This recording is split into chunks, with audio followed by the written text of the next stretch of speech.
மற்றும் எதிரில் இருக்கக்கூடிய ஆன்றோர்கள் அனைவருக்கும் எனது முதற்கண் வணக்கத்தை தெரிவித்துக் கொண்டு, இரண்டாவது சாஸ்திரியாக இருந்துக்கிட்டு அதுவும் 60 வயசு தாண்டின பிறகு இப்படி ஒரு தலைப்பா பார்த்துருப்பீங்க. சொல்லியிருக்காரு, அவர் எதையோ மண்டபத்தை எல்லாம் ஞாபகப்படுத்தினாரு. இலக்கியத்தில் இருக்கக்கூடிய மண்டபங்கள் தலைப்பு ஒரு தடவை திரும்பவும் சொல்லியிருக்கேன். மண்டபம், அப்புறம் கேட்கலையா? மண்டபம் மரபோம், மண்டபத்தை மறக்காமல் இருப்போம். ஏங்க இப்படி ஒரு தலைப்பு? அது ஒரு சாஸ்திரியாக இருந்துகிட்டு இன்னும் திருப்பி ஒரு 60 கடந்து கூட கொண்டதுக்கு இல்லை, அதையும் தாண்டி வந்தாச்சு. இப்ப போய் இப்படி ஒரு தலைப்பா என்ன செய்யுது? எல்லாம் காலையிலிருந்து அதிகாலையிலிருந்து இதுவரை தாம சம்பிரோக்ஷண நிகழ்ச்சியிலே பலரும் பலவிதமாக பங்கு கொண்டு மதிய உணவையும் நன்றாக சுவைத்து விட்ட பிறகு இப்ப நான் போய் தினதர்ஷன் டியூப்ல இருக்கிற சமய சாரம் பிரவச்சன சாரம்லாம் சொன்னாங்க. இன்னும் கொஞ்ச நேரம் இருக்கிறவங்க எழுந்து போயிட்டாலும் போயிடுவாங்க, இல்லைன்னா தூங்கிட்டாலும் தூங்கிடுவாங்க. அதனால நான் முதலே யோசிச்சுட்டேன், இந்த மாதிரி மேடைகள்ல நாம ஆழ்ந்த தத்துவ கருத்தை எல்லாம் சொன்னோம்னாக்க அது எடுப்படுறது கஷ்டம். வேணும்னா இருக்கு, தினதர்ஷன் டியூப்ல போய் பாருங்க. பேசிட்டு போய் உட்கார்ந்துக்கிறாரு. அவர் கூட பரமாகும் ஸ்டூடெண்ட். அவர் சொல்ல மறந்துட்டு இருப்பாருன்னு நினைக்கிறேன். பரமாகமத்தில் 1 வருஷம் கம்ப்ளீட் பண்ணி இப்ப அடுத்த ஆண்டுல அடி எடுத்து வச்சிருக்காரு. அப்ளிகேஷன் ஃபில்அப் பண்ணிட்டீங்கல்ல? அடியில ஆக ஆழமான தத்துவங்களை எல்லாம் நீங்க பார்க்கணும்னா அதை படிச்சு கேட்டுங்க. எப்பவுமே இருக்கும் அதுல. இப்ப நானு அது இல்லாம இன்னொரு காரணம் பாருங்க, மணி 4:10 போதும். இன்னும் 2 ஜாம்பவான்கள் உட்கார்ந்துட்டு இருக்காங்க. இவர் எப்ப பிடிக்க போறாங்க? அப்புறம் போசம் சாப்பிடணும், பொழுது போயிடு, அந்த நாள் மொழி. அப்புறம் எல்லாம் எப்ப இருப்பாங்களே என்னடா அப்படின்னு. அதனாலதான் இடத்துக்கு ஏற்ற மாதிரி எப்படி வேணாலும் நாம சுருக்கிக்கலாம், வேணும்னா அதிகரிச்சும் பேசிக்கலாம்னு ஒரு பொதுவான தலைப்பு கொடுக்கிறது. இந்த மாதிரி பொதுவான மேடையில் மணமேடை மரபோம் என்றால் 2 பொருளை எடுத்துக்கலாம். நம்முடைய பெற்றோர் மணந்து நம்மை ஈன்றெடுக்கவில்லை என்றால் இன்னைக்கு நாம் கர்மத்தை பேச வந்திருக்க முடியாதுங்க. அதே போல நாமும் நமக்கு மனமாக கூட இருப்பாங்க. மனமான பிறகு நாம் குழந்தைகளை இன்று நம்முடைய பரம்பரையை வளர்த்து கொண்டே போறோம். இப்ப ரொம்ப அரிதாகி போச்சு. ஏற்கனவே மைக்ரோ மைனாரிட்டியில் இருக்கிறோம். நாம இந்த குடும்ப கட்டுப்பாடு அதை இது பண்ணிக்கிட்டு இன்னும் குறைச்சிக்கிட்டே போகுது நம்முடைய எண்ணிக்கை. அப்பெல்லாம் 6-7 இருந்தது குழந்தைகள். இப்போ 1-2க்கு மேல யாரும் கிடையாது. அந்த மாதிரி சூழ்நிலையில நம்முடைய சமண நெறியை பின்பற்றுகின்றவருடைய எண்ணிக்கை குறைவாக நாளுக்கு நாள் எப்படி அறம் தேய்ந்து கொண்டே செல்கிறதோ அதே போல் நம்முடைய எண்ணிக்கையும் தேய்ந்து கொண்டே செல்கிறது. அந்த நோக்கில் பார்த்தால் கூட மண்டபத்தை நாமும் மறக்கக்கூடாது, நம்முடைய குழந்தைகளும் மறக்கக்கூடாது. ஆனால் நான் பேச வந்தது அதுவா என்றால் அது அல்ல. அது எல்லாருக்கும் தெரிஞ்சிருந்தோம். நான் பேச வந்திருப்பது மண்டபம் மரபோ என்று கூறியது இந்த பத்மாவதி திருமண மண்டபத்தில் இங்கே அமைந்திருக்கக்கூடிய விஜய பார்ஸ்வநாதர் ஜினாலயத்தில் காம சம்பரோக்ஷண நிகழ்ச்சியில் கலந்து கொண்டு அந்த நிகழ்ச்சியில் ஒட்டி நடக்கக்கூடிய இந்த அறவுரையிலே பத்மாவதி திருமண மண்டபத்தை நினைவு கூறுவதற்காக இந்த தலைப்பை நான் வைக்கவில்லை. திருமண மண்டபம் அல்ல, கல்யாண மண்டபம்னு சொன்னாலும் தப்பு ஒன்றும் இல்லை. எதை நாம் மறக்கக்கூடாது என்றால் 5 மடங்களை போற்றினோம் காலையில். எத்தனை மடங்கள்? 5 மடங்கள். நான் ஒரு பஞ்ச கல்யாண மேடையில் ஒரு ஊர்ல போய் கேட்டேன், உங்களுக்குலாம் எத்தனை கல்யாணங்கள் நடந்தது? நீங்க இருக்க போறாங்க, அதுவே வம்பு. ஒரே ஒரு கல்யாணம் தாங்கன்னு ரொம்ப வருத்தமா சொன்னான். இங்கே 5 கல்யாணங்கள் நிகழ இருக்குதுன்னு சொன்னேன். இங்கே நாம 2 கல்யாணமாவது இன்னைக்கு நடந்தது. தேவலைக்கான கல்யாணம், பன்னீர்வாழ கல்யாணம். கல்யாணம் என்பதற்கு தமிழிலே மனம் என்ற சொல்ல பயன்படுத்தி இருக்காங்க. அவர் தமிழ் இலக்கிய ஜாம்பவான் இருக்கார். ஆகையினால் மணமண்டபம் மறவோம் என்றால் 5 மடங்கள் நிகழ்ந்து மண்டபத்திலே வீற்றிருக்கக்கூடிய பகவானுடைய மண்டபத்தை மறவோம். இம்மை நலன் எல்லாமும் ஈயவல்ல இப்புனித மங்களமாம் பாடல் தம்மை வெம்மை தரும் வினைப்பயனாம் பிறவிமுற்றும் வென்றவரின் 5 வகை மனத்தின் போதும். 5 வகை மனத்தின் போதும் சொல்லியிருக்க. ஆக 5 வகை மனம் என்றால் 3 முடிச்சு போன அந்த மனம் திருமணம் அல்ல. பஞ்ச கல்யாணம் நிகழ்கின்ற மண்டபம். அந்த பஞ்ச கல்யாணம் நிகழ்கின்ற மண்டபத்தை நாம் மறக்கக்கூடாது. நாம மறந்துட்டோம். மறந்ததனுடைய விளைவு என்ன ஆச்சு? நம்முடைய ஜினாலயங்கள் எல்லாம் நீங்க நேராகவே சொல்லிட்டு இருக்கலாமே, ஜினாலயத்தை மறவோம் அப்படின்னு சொல்லிட்டு இருக்கலாமே. அப்படின்னா இப்ப 2 மணி நேரம் 2 நிமிஷம் நான் பேசுறேன். இல்லை, உங்களுடைய கவனம் இங்க வருது. இல்லை, என்னதான் சொல்றாரு பார்க்கணும்.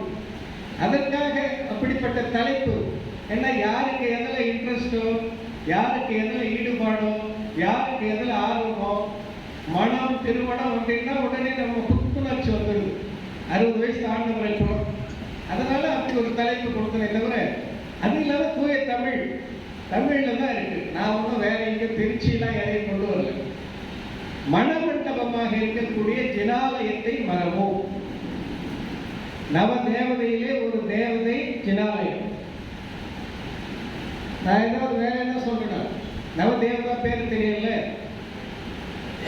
அரவிந்த சித்தர் ஆச்சாரியர் உபாத்தியாயர் சாதுக்கள் ஜின தர்மம், ஜினசுத்தம், ஜின சைத்தியம், ஜின சைத்தியாலயம். அதுதான் இங்க மணமண்டபம்னு சொல்றோம்.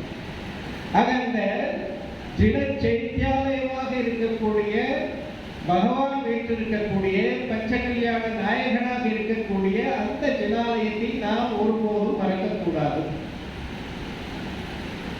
பொதுவாக சொல்வார்கள், ஒரு இனத்தை, ஒரு மதத்தை, ஒரு தர்மத்தை அழிக்க வேண்டும் என்றால் இலக்கியத்தையும் தர்மத்திற்கு சான்றாக இருக்கக்கூடிய கஷேத்திரங்களை அழிச்சிடுங்க, மாத்திடுங்க. இல்லைன்னா மாத்திடுங்க. மாத்திட்டா அந்த தர்மம் இல்லாமல் போயிடும், சீக்கிரம் அழிந்து போயிடும். தர்மத்தை எடுத்து விளக்குகின்ற ஆலயங்கள், கஷேத்திரங்கள், நூல்கள் இதை அழிச்சிட்டாலே போதும். நான் ஒரு உதாரணத்துக்கு சொல்றேன். 1988 நான் காரைக்குடியில் ஃபர்ஸ்ட் அப்பாயின்மெண்ட் அங்கே போய் நான் வேலையில் ஜாயின் பண்ணி உடனே எங்கள் மகாவீர் ஜெயந்திக்கு முன்னாள், நாளைக்கு மகாவீர் ஜெயந்தி எல்லாம் ஸ்கூலுக்கெல்லாம் லீவு, வேற என்ன கூட சொல்லியிருப்பேன், லீவுன்னு சொல்லி அனௌன்ஸ் பண்ணாங்க. மறுநாள் லீவு முடிஞ்சு ஒரு நாள் ஒருத்தர் என் பக்கத்தில் இருக்கிற ஆசிரியர், ஏன் சார் இந்த மகாவீர் ஜெயந்தி எதுக்கு தான் சார் லீவுன்றாங்க, இதை யார் சார் கொண்டாடுறாங்க, உங்களுக்கு என்ன கஷ்டம், யார் தான் கொண்டாடுறோம் கொண்டாடு. நான் சொல்லிக்கல, உங்களுக்கு என்ன கஷ்டம், ஒரு நாள் உங்களுக்கு லீவ் கிடைக்குது இல்லை, இப்பெல்லாம் லீவுன்னா இப்போ வாத்தியார்களுக்கு ரொம்ப மகிழ்ச்சி லீவுன்னா, அப்போ பிள்ளைகளுக்கு ரொம்ப மகிழ்ச்சி, மாணவர்களுக்கு. ஏங்க உங்களுக்கு நான் ஒரு நாள் ரெஸ்ட் கிடைச்சது இல்லையாங்க? அட போங்க சார், இந்த லீவ் விடுறாங்க, ஏதாவது அது சாப்பிட உண்டா? புரிஞ்சுக்கிட்டீங்களா என்ன சொல்லுவாருங்க?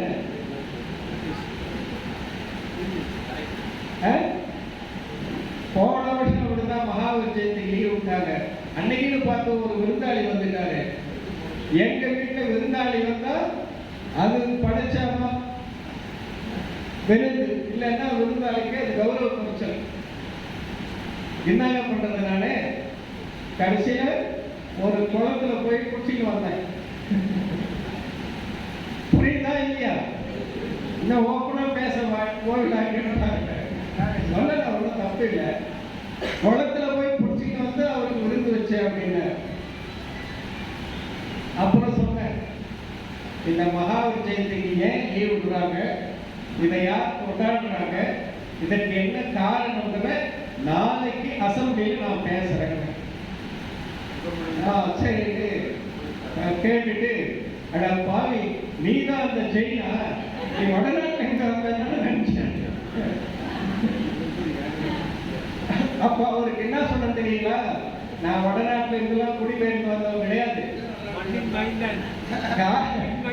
காரைக்குடி பக்கத்துல புதுக்கோட்டையில சிற்றண்ட வாசல் இருக்கு, அங்க போயிருக்கியான்னு கேட்டார்.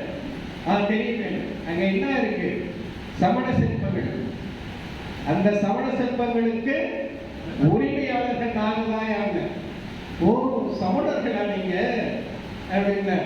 தமிழ் இலக்கியத்தில் இருக்கக்கூடிய நூல்களை எல்லாம், சமண இலக்கியங்களை எல்லாம் நீங்கி விட்டால் உங்க தமிழ் மொழியே நீங்க கம்பன் கணக்கு வச்சு ஒழுங்குமே நிற்காது, அதற்கு சொந்தக்காரர்கள் நாங்கள் சொன்ன பிறகு இப்பதான் புரியுது.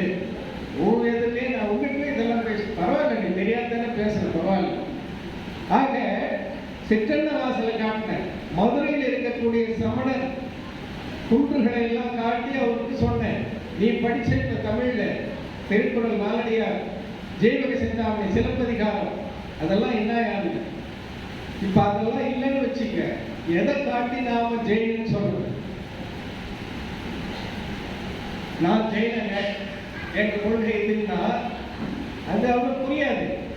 டீச்சிங் எய்டு எதுக்கு யூஸ் பண்றோம் மாணவர்களுக்கு, அதை காட்டி சொல்லும் போதுதான் மனசு உண்மை சும்மானா சொல்றாங்க. அங்கிருந்து வந்தவங்க பல பேர் நம்ப மாட்டாங்க, உங்க மூதாதையர் வந்திருப்பாங்க அப்படிதான் சொல்லிக்கிறாங்க. இதெல்லாம் யாருடைய இது சொல்லும் பொழுதுதான், ஓஹோ, பலாயிரம் ஆண்டுகளுக்கு முன்பே தமிழே சமணர்களால் வளர்க்கப்பட்டிருக்கின்ற போது இவர்கள் எல்லாம் இங்கே இருந்தவர்களுக்கு நம்பிக்கை அவர்களுக்கு வருது. அப்படி இருப்பதால் இந்த ஆயத்தனங்கள் என்று சொல்லக்கூடிய கஷேத்திரங்கள், இந்த இடங்கள், திருத்தலங்கள், அந்த திருத்தலங்களிலே வீட்டிருக்கக்கூடிய தீர்த்தங்கர்களால் அருளப்பட்ட ஆகமங்கள், இவற்றை நாம் மறந்துவிட்டால் நாம் வாழ்ந்து பயனில்லை. இன்னைக்கு நிலைமை எடுத்து பாருங்க, எல்லாம் பக்கத்தில் இருக்கக்கூடிய நகர பகுதிக்கு நகர்ந்து வந்துட்டோம். ஊரை விட்டுட்டு கிராமத்தில் இருக்கக்கூடிய ஜினாலயங்கள் எல்லாம் கேட்பாருக்கு கிடக்குது, பூட்டியே கிடக்குது. அதற்கு பூஜை செய்யறதுக்கு ஆள் இல்லை. நாம என்ன ஆளை வச்சு பூஜை பண்ணி பழகிட்டோம். நாம போய் பூஜை பண்ணா நம்ம கௌரவ குறைச்சலா என்னன்னு தெரியல, இல்லைன்னா தெரியாதுன்னு நினைக்கிறோம். இப்ப தமிழ்லயே பூஜை பண்ணலாம் சொல்லி புக்கெல்லாம் போட்டாச்சு. அப்போ நாம போய் நம்ம கையில பூஜை பண்ணக்கூடாதுன்னு இருக்கிறோம். அது என்ன விரதமா என்னன்னு தெரியல. நான் ஒவ்வொருவருக்கும் அதான் சொல்றேன், நாம் வாழ்ந்த இடம், நம் கிராமத்தில் இருக்கக்கூடிய ஜினாலயங்கள், அந்த ஜினாலயங்களை இன்னைக்கு அதே மாதிரி கல்லால கட்டணும்னா எத்தனை லட்சங்கள் ஆகும் பாருங்க, எண்ணி பாருங்க. ஒவ்வொரு ஊர்களிலும் ஓலக்குடிசையில வாழ்ந்தாங்க அந்த நாள்ல, தட்டோட்டுல வாழ்ந்தாங்க, மெத்த வீடு கிடையாது அந்த நாள்ல. இப்போ 2 ஊர்ல மெத்த வீடு வந்திருக்கு. அப்படி வாழ்ந்தாலும் ஆலயங்களுக்கு எவ்வளவு முக்கியத்துவம் கொடுத்திருக்காங்க. ஆலயங்கள் பல நூற்றாண்டுகள் இருக்கும்படியாக கல்லால் ஆரம்பிச்சிருக்காங்க. அவர்களுக்கு எந்த அளவுக்கு மண்டபத்தின் மீது அவ்வளவு அக்கறை இருந்திருக்கணும் பாருங்க. வயதுக்கு கூட ரொம்ப வறுமையில் இருந்தவங்க தான் விவசாயத்தை நம்பணும். இன்னைக்கு இருக்கிற சொகுசு வாழ்க்கை அன்னைக்கு கிடையாது. இருந்தாலும் ஜினாலயத்திற்கும் ஜின பூஜைக்கும் ஜின ஆகமத்திற்கும் முக்கிய முக்கியத்துவம் தந்தார்கள். இன்று நாம் அந்த ஊருக்கு பிறந்தவங்க கூட போக மாட்டோம்.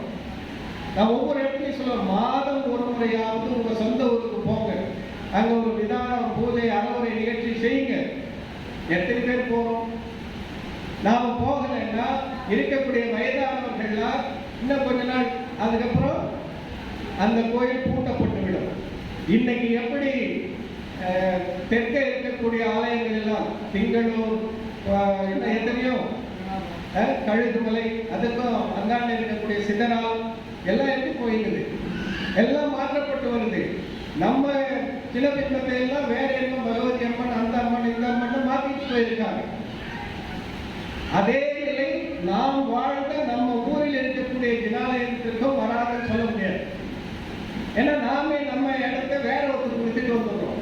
இப்ப நம்ம தெருவிலே எல்லாரும் வர ஆரம்பிச்சிட்டாங்க. அவங்க எல்லாம் கோயிலுக்கு வந்தாங்க, என்ன நிலைமை ஆகும் பார்த்துக்கணும். இது நான் ரொம்ப வருத்தப்பட்டு சொல்றேன். அப்படிப்பட்ட ஜினாலயங்களை, கல்லாலான ஜினாலயங்களை இன்று நம்மால் கட்ட முடியுமா? எவ்வளவு முக்கியத்துவம் தந்து அவர்கள் வறுமையில் இருந்தாலும் கூட அதை அமைத்திருக்கிறார்கள். ஆனால் நாம் அதையெல்லாம் மறந்துவிட்டு வாழ்ந்து கொண்டிருக்கிறோம். பணம் தான் நமக்கு முக்கியம் என்று. அதை எனவேதான் சொல்லுகின்றேன், மணமண்டபம் மறவோம், ஆயத்தனங்களை மறவோம். எப்பாடுபட்டாவது அதை பாதுகாப்பது நம்முடைய கடமையாகும்.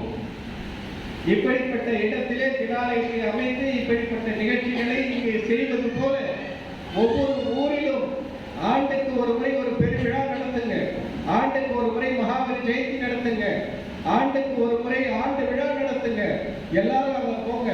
நீங்க நாம போனா கோயில் தூய்மை அடையும். அதே போல நம்ம கையால பூஜை பண்ணுங்க. பூஜை பண்ண தெரியாதுன்னா நான் வந்து சொல்லி தர தயாரா இருக்கேன். எந்த ஊருக்கு கூப்பிடுறீங்களோ நான் வரேன். எங்க ஊர் சின்ன ஊர், ஒரு 4 குடும்பம் தான் இருக்கு. ஆனாலும் இன்னைக்கு வாத்தியார் இல்லை, சிராவகரை போய் பூஜை செய்யறாங்க. இப்போ அவங்க என்னன்றாங்க, ஒரு நாள் யாராவது ஒருத்தர் போய் அர்ச்சனை செய்யாத வந்துட்டோம்னா எங்களுக்கு இன்னைக்கு நாங்க எதுவும் மிஸ் பண்ணோங்கிற ஃபீலிங்ல இருக்காங்க.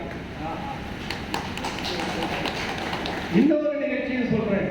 நான் சின்ன பையனா இருந்த போது அந்த கோவில் அர்ச்சகனுடைய அவர் குடும்பத்துல ஏதோ டெத் ஆயிடுச்சு. அவர் சிராவகர், அவர் திடீர்னு சொல்லிட்டு அவர் மஞ்சப்பட்டு அவர் சொந்த ஊர் அங்க போயிட்டார். திடீர்னு காலையில செய்தி கிளம்பி போயிட்டார். யார் பூஜை பண்றது அப்ப யாருக்கும் தெரியாது. அப்ப எனக்கு தெரியாது, நான் சின்ன பையன். அப்போ விமல்தாஸ் ஆச்சார் உங்களுக்கு சில பேர் தெரிஞ்சிருக்கும். அவரு கீழ்கோடை எங்க ஊர் பக்கத்துல ஸ்கூல்ல டீச்சர். எல்லாரும் ஒரு 10 மணி போல யோசிக்கும் போது அவர் இப்ப ஸ்கூல் போயிட்டு இருப்பாரு, ஸ்கூல்ல இருந்து எப்படி வர்றது அப்படின்னு விட்டுட்டு ஒரு 4 மணி போல அவர் போய் எட்டு வரதுக்கு போனாங்க. அவர் சைக்கிள்லயே வந்தாரு. அப்பெல்லாம் ஏன் 2 வீலர்லாம், சைக்கிளே பைக் தான். அதில் வந்துட்டு 4 மணிக்கு பூஜை பண்ணாரு ஸ்கூலை முடிச்சு வந்து. அதுக்கப்புறம் தான் ஊர்ல இருந்தவங்க அத்தனை பேரும் சாப்பிட்டாங்க. இல்லைங்க இன்னுமா சாப்பிடலான்னு கேட்டார்.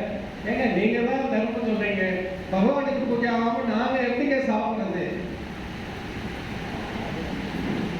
இது சின்ன வயசுல சின்ன பேரா இருக்குது. இன்னைக்கு யாராவது கவலைப்படுறாங்களா பூஜை நடந்ததா இல்லையான்னு? யாரோ ஆச்சாரியர் வருவாரு, தர்மம் அவருக்கு சாவி இருக்கும், அவர் போவாரு, பண்ணாரா இல்லையா முடிஞ்சு போச்சு. அந்த 20 அவர் 4 ஊருக்கு போவோம். என்ன பண்ணுவோம்?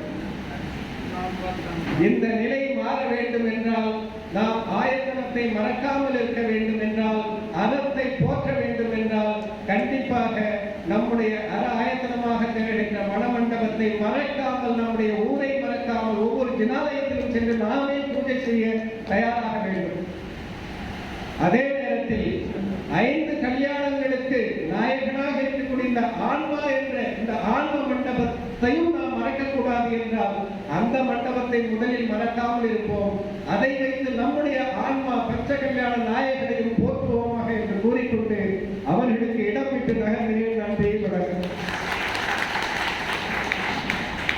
நண்பர்களே, நான் இலக்கியத்திலே இருந்த தேவகன் காண்பவர்களை டிவிஷன் பேப்பரை இளங்கோவன் கண்ணகிரி கோவன் ஆகிய திருமண மண்டபத்தை குறிப்பிட்டு இவர் எந்த மண்டபத்தை நமக்கு காட்டியிருக்கிறாரோ என்று பார்க்கலாம் என்று அழைத்தேன். அவர் அதையும் தாண்டி இந்த இலக்கிய கத்தாக்களையும் தாண்டி நம்ம பகவானுடைய திருமணங்கள் மனங்கள் நடந்த இப்பொழுது நடக்கின்ற கட்டளையான இடங்களையும் மண்டபங்களை எல்லாம் நாம் நினைத்து பாராளாமல் இருக்க வேண்டும் என்று உண்மையாக நம்மை வேறு மண்டபத்துக்கு அழைத்து சென்றார். அவருக்கு மிக்க நன்றி. இப்பொழுது அடுத்து நமது விழுக்கம் ஜீவகன் அவர்கள் தேர்ந்தெடுக்கிறோம்.